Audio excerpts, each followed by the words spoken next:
Halo Sobat Kreator, meraih 4000 jam tayang itu adalah salah satu syarat untuk jadi partner YouTube. Rasanya susah banget, sampai stres, pusing, dan bingung gimana lagi. Apalagi untuk YouTuber pemula, termasuk saya sendiri. Awal pertama kali membuat YouTube, tentunya sangat kesulitan menambah jam tayang. Tapi saya tidak menyerah. Setiap hari begadang, mencari tahu, ngulik YouTube, dan mencatat kesalahan-kesalahan apa saja yang saya lakukan. Tentunya langsung saya perbaiki. Dalam video ini, saya akan jelaskan cara menambah jam tayang di YouTube. Dari apa yang saya temukan, ada beberapa faktor utama yang mengakibatkan jam tayang sulit untuk bertambah. Faktor yang pertama adalah retensi terlalu rendah. Kalian bisa cek di channel YouTube, buka channel YouTube kalian, lalu cek di analitik, lihat masing-masing video yang kalian buat. Video yang di bawah 20% itu bisa dianggap terlalu rendah, apalagi 10% sudah pasti rendah sekali. Hal yang lebih sulit dalam menambah jam tayang adalah dengan video yang durasinya pendek.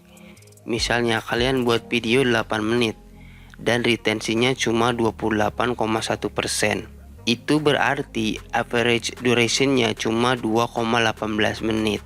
Artinya rata-rata viewer cuma nonton 2 menit dari total durasi. Kalau dalam sebulan dapat 100 view, maka video tersebut hanya memberikan kontribusi 77,8 menit jam tayang dalam sebulan. Jadi untuk menunggu 4000 jam tayang itu rasanya susah sekali. Apalagi YouTuber pemula yang jarang-jarang mengupload video, maka akan sangat sulit untuk menambah jam tayang channel.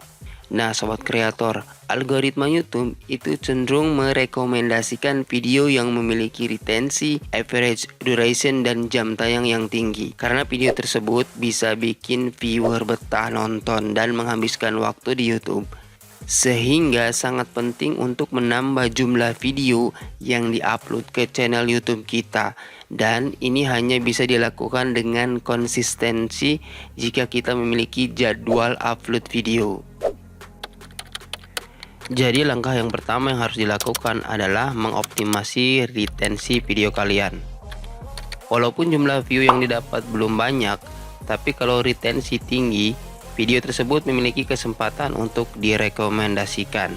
Karena algoritma YouTube menilai video tersebut bisa membuat viewer betah untuk menonton. Namun penting untuk diketahui bahwa viewer jarang nonton video sampai habis. Jadi minimal kita harus bisa dapat retensi sebesar 50%. Tapi saran saya selalu targetkan untuk dapat 60-100% atau lebih.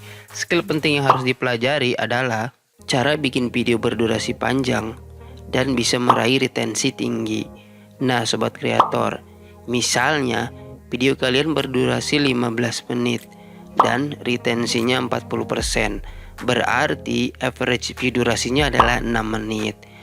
Nah, kalau seperti ini algoritma YouTube akan lebih mempertimbangkan untuk merekomendasikan video tersebut kepada viewer. Jadi, asah skill kalian dengan mulai bikin video yang berdurasi 10-20 menit. Nah, kalau seperti ini algoritma YouTube akan lebih mempertimbangkan untuk merekomendasikan video tersebut kepada viewer. Nah Sobat Kreator, setelah kalian bisa mendapatkan retensi yang lumayan tinggi, kalian bisa bikin video yang durasinya lebih lama lagi. Yang pasti targetkan untuk pendapatan rata-ratanya sekitar 30-50%. Tapi kalau bisa lebih tinggi berarti lebih bagus. 30 detik dari awal video itu sangatlah penting. Apalagi di 10 detik pertama itu penting banget. Karena kalau di 10 detik pertama videonya benar-benar menarik, maka awal video bisa membuat viewer memutuskan untuk melanjutkan menonton. Jadi tips retensi yang pertama, di awal video itu harus menjanjikan. Supaya viewer mau melanjutkan nonton, untuk membuat video opening yang menarik, kalian bisa menggunakan teknik hook. Tujuan dari membuat hook untuk skrip video adalah mendapatkan perhatian penonton secara cepat. Harapannya, dengan hook yang bagus, penonton akan terpikat dan sulit untuk berhenti menonton videomu. Ada beberapa teknik hook. Yang pertama adalah straight hook atau straight to the point. Straight hook adalah cara penyampaian pesan secara langsung dan cepat dalam video, biasanya iklan singkat. Nah, sobat kreator, penonton biasanya langsung tahu apa yang akan mereka dapatkan. Lalu ada sneak peek. Sneak peek ini adalah menempatkan cuplikan-cuplikan pendek dari tengah video, biasanya bagian di tengah yang seru di saat akan mencapai klimaks. Nah, cuplikan-cuplikannya itu ditempatkan di bagian awal. Teknik lainnya adalah dengan memberikan fakta atau statistik yang menarik. Ini tergantung juga dengan jenis videonya. Kalau memang topik utama videonya itu berdasarkan fakta atau statistik, maka hal tersebut bisa dipasang sebagai hook di awal video. Sedangkan untuk video yang memberikan solusi masalah yang bisa diselesaikan oleh solusi tersebut, bisa diperkenalkan di awal video. Jadi dari awal video, viewer sudah bisa langsung ngerti kalau video itu akan menjawab masalah yang mereka hadapi. Teknik hook selanjutnya adalah dengan mengawali video dengan menggunakan anekdot. Anekdot itu adalah cerita singkat yang menarik dan lucu atau mengesankan. Hal ini bisa dilakukan kalau topik dari videonya itu memang berdasarkan dari sebuah anekdot atau sebuah cerita menarik di balik topik tersebut. Dan teknik yang lainnya adalah jangan gunakan intro terlalu panjang. Nah, sobat kreator, hal paling utama untuk mendapatkan jam tayang dalam jumlah banyak adalah audience retensi atau retensi penonton, yaitu seberapa lama orang menonton video kita setelah diklik sebelum berpindah menonton video kita yang lain atau berpindah menonton video di channel yang lain. Semakin lama retensi penonton kita, tentu akan semakin banyak jam tayang yang kita dapatkan. Seberapa banyak retensi penonton dan watch time merupakan faktor utama yang disukai algoritma YouTube. Nah, sobat kreator, jadi jika algoritma YouTube melihat video kita memiliki retensi penonton dan watch time yang tinggi, maka video tersebut akan dipromosikan ke lebih banyak orang lagi. Untuk mendapatkan retensi penonton yang tinggi, potong dan jangan gunakan intro yang terlalu panjang di awal video. Targetkan kurang dari 30 detik karena semakin pendek intro video kita, semakin kecil kemungkinan penonton beralih ke video yang lain. Hindari membuat intro seperti berikut ini. Halo bro, apa kabar? Selamat datang kembali di channel aku ya. Terima kasih sudah mampir di channel aku. Aku sangat senang sekali hari ini kita bisa berjumpa lagi. Sudah lama ini aku enggak bikin konten, kemarin agak sibuk. Jadinya belum sempat bikin konten. Komputer dan kamera juga lagi bermasalah. Keluarga aku juga semuanya lagi agak kurang enak badan. Udah gitu aku lagi bokek, gak ada duit, belum bayar listrik, angsuran motor, angsuran mobil, macet semua. Curhat dong mamah dede. Ini contoh intro yang bikin bosan penonton sehingga memilih untuk pergi dan mengklik video di channel yang lain. Jadi usahakan untuk membuat intro sependek mungkin dan segera masuk ke poin isi konten yang ingin kita sampaikan secepat mungkin. Dengan demikian, dapat meningkatkan retensi penonton dan menambah jam tayang dari channel kita. Tips berikutnya, cara untuk menambah jam tayang di YouTube adalah membuat video yang bermanfaat atau menghibur. Video berjenis tutorial maupun jenis vlog ataupun konten hiburan lainnya.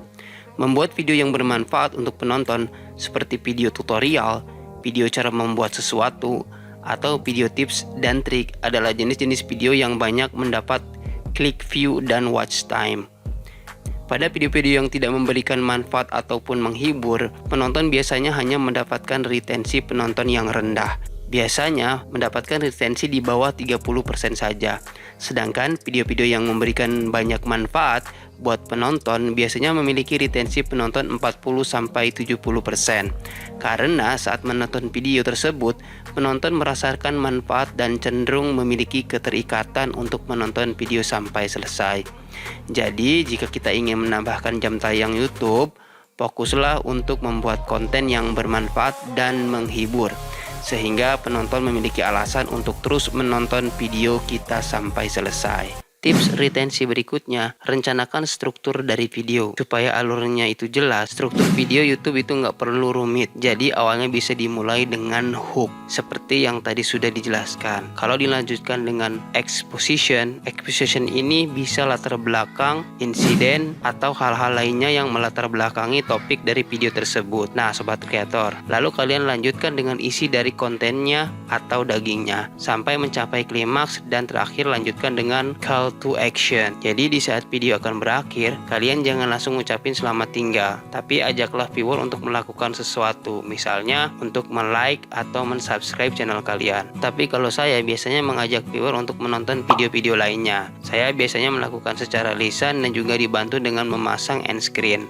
Walaupun gak semua viewer nonton sampai habis, kalau ada beberapa orang, misalnya 5 atau 10 orang memutuskan untuk nonton video-video lainnya, jam tayang pun akan lebih cepat bertambah. Bahkan saya juga memasang link dari video saya di bagian deskripsi video. Memang nggak banyak melihat deskripsi video, tapi kalau ada sebagian yang lihat, mungkin tertarik untuk mengklik, akhirnya mereka akan nonton lagi. Dan pertumbuhan jam tayang channel saya pun lebih terbantu. Dan supaya alur videonya lebih bagus, kalian bisa nulis naskah jika memang diperlukan. Tapi kalau kalian memang seorang yang cakap dalam berbicara, minimal tulis outline videonya supaya alur videonya itu mudah diikuti dari awal sampai akhir. Tips retensi berikutnya adalah membuat video dengan durasi yang pas. Video dengan durasi yang pas itu artinya tidak diisi dengan banyak basa-basi atau hal yang tidak penting untuk viewer. Jadi saat bikin konten, selalu pikirkan kebutuhan viewer. Video yang berdurasi panjang kalau isinya tidak penting, maka retensi dan average durasinya bakalan rendah. Tapi kalau pembahasan video memang membutuhkan durasi yang panjang, durasinya jangan kalian perpendek. Contohnya, sebuah pembahasan di video membutuhkan waktu 20 menit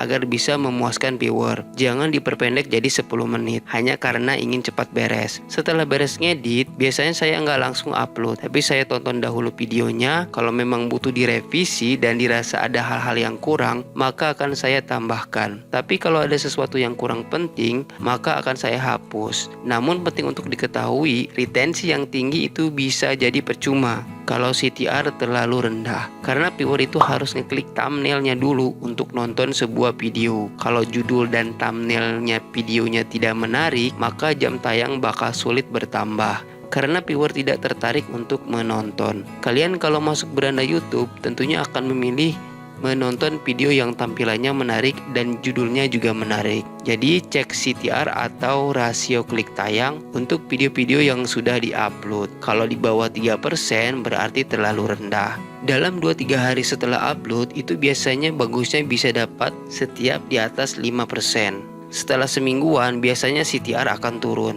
Tapi kalau jumlah impressionnya terus bertambah, berarti video mulai sering direkomendasikan oleh algoritma YouTube, dan ini pertanda baik. 3 alasan utama CTR rasio klik tayang mendapatkan nilai yang rendah karena channel kita tidak memiliki target audience. Jadi kita bikin kontennya campur-campur atau gado-gado. Misalnya hari ini kita bikin video tentang berkebun, terus minggu depannya kita bikin tentang latihan bola. Nah, viewer yang suka berkebun belum tentu suka sepak bola. Jadinya akan banyak subscriber kalian yang jarang kembali ke channel kalian, dan penambahan jam tayang pun akan lebih lambat. Alasan yang kedua, bahwa pesan yang ada di judul atau di thumbnail itu tidak jelas. Orang yang melihat kurang ngerti, entah itu karena desainnya yang jelek atau semeraut, tulisannya yang kurang terbaca, atau bisa juga karena faktor-faktor lain. Dan alasan yang ketiga, topik yang memang tidak menarik. Di YouTube itu tingkat kompetisinya sangat tinggi.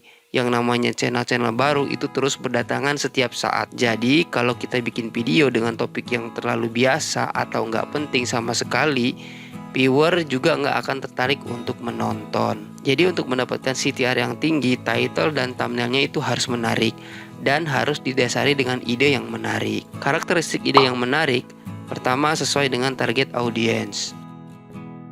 Artinya, topik itu sesuai dengan kebutuhan, kesukaan, atau masalah yang dihadapi audiens kita. Sehingga bisa membuat viewer yang sudah ada kembali untuk menonton video-video dari channel kita. Returning viewer itu baik yang sudah subscribe atau belum, atau yang baru menemukan channel kita, akan memberikan jam tayang lebih cepat untuk channel kita. Jadi selalu cari ide konten yang cocok untuk mereka supaya mereka kembali untuk menonton video-video baru dari channel kita. Setidaknya sebagian dari mereka akan menonton, dan dengan begini jam tayang akan bertambah lebih cepat. Ini sebabnya mengetahui siapa audiens channel kita itu penting. Kita bisa lihat siapa saja audiens di channel kita itu di YouTube Analytics, dan ini termasuk channel-channel lain dan juga video-video yang lain yang suka mereka tonton. Selain itu, di bagian bawahnya kita bisa melihat demografi mereka. Karakteristik lain dari sebuah ide yang bagus adalah memiliki practical value. Jadi idenya itu bukan hanya sekedar teori, tapi bisa diimplementasikan atau dipraktikkan oleh viewer.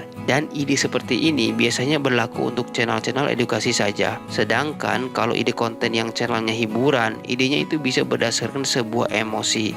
Misalnya kesenangan, atau contohnya seperti channel horor, bisa mencari ide yang memang benar-benar memberikan ketakutan. Karakteristik lainnya adalah sebuah ide yang bagus. Ide yang bagus itu didasari oleh sebuah cerita. Misalnya sesuai dengan pengalaman kita sendiri atau mungkin pengalaman orang lain. Nah, karakteristik ini tidak harus ada semuanya, tapi hanya beberapa saja. Dan yang paling terpenting itu adalah poin yang pertama, yaitu sesuai dengan target audiens. Setelah mendapatkan ide yang menarik, baru kalian bisa membuat title dan thumbnail yang bikin viewer ingin ngeklik dan menonton. Dan cara membuat thumbnail yang menarik akan saya bahas di video selanjutnya. Jadi, melakukan optimasi retensi dan CTR akan sangat membantu dalam menambah jam tayang lebih cepat. Cuma ada satu masalah dengan YouTube yang bisa mengganjal pertumbuhan jam tayang, yaitu algoritma YouTube membutuhkan banyak data dalam menilai apakah suatu video layak untuk direkomendasikan atau tidak untuk channel yang subscribe-nya sedikit. Data-data tersebut sebagian ada di analitik. Kalau misalkan channel kita baru atau subscribernya masih sedikit, biasanya data-datanya itu hanya sedikit. Bahkan di bagian audiens itu biasanya kosong. Wajar kalau view dan jam tayang itu akan bertambah dengan lambat. Setelah datanya dirasa cukup, algoritma YouTube akan memutuskan apakah harus merekomendasikan video tersebut atau tidak. Nah, jadi pastikan untuk membuat konten yang bersifat evergreen. Evergreen itu memiliki umur panjang, masih bisa ditonton sampai 2 atau 3 tahun ke depan. Konten evergreen itu tidak berdasarkan topik yang sedang trending. Jadi topiknya itu tidak cepat basi dan jam tayang yang bisa terus bertambah walaupun sudah lama diupload. Sedangkan untuk konten trending itu lebih cepat mendapatkan view. Tapi topiknya cepat basi, mungkin dalam waktu beberapa minggu atau sebulan viewer sudah tidak tertarik nonton dan view-nya biasanya terus menurun sampai berhenti. Kalau sudah berhenti ya berarti jam tayang juga tidak akan bertambah. Nah, jadi buatlah konten trending dan evergreen dengan porsi yang seimbang. Agar kalian tidak kehabisan ide konten, kalian bisa klik di video kanan dan kiri kalian. Sampai jumpa di video selanjutnya.